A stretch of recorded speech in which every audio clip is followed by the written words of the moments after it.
کاپیتان مهدی نوروزی گل میزنه دوستان. نتیجه میشه 2-2 مساوی. چه گل زد. المهتمين بكرة القدم السعودية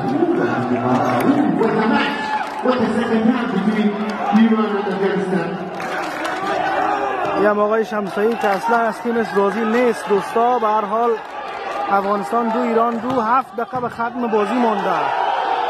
فرصت برای گل سوم.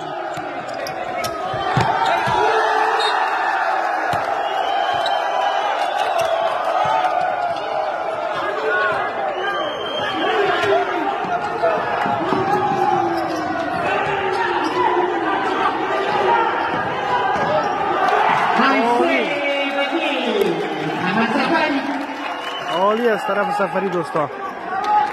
این هم صدها افغانی که ساکن عربستان هستند دوستا آمدن و تیم با دل و جان حمایت میکنن.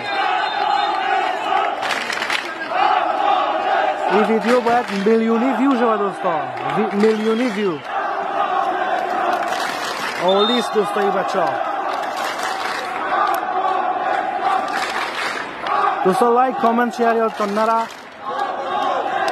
فعلا 2-2 با ایران هستیم. ایرانی که با مراکش 2-2 کرده فعلا با ما هم فعلا 2-2 متوقف شده در ریاض.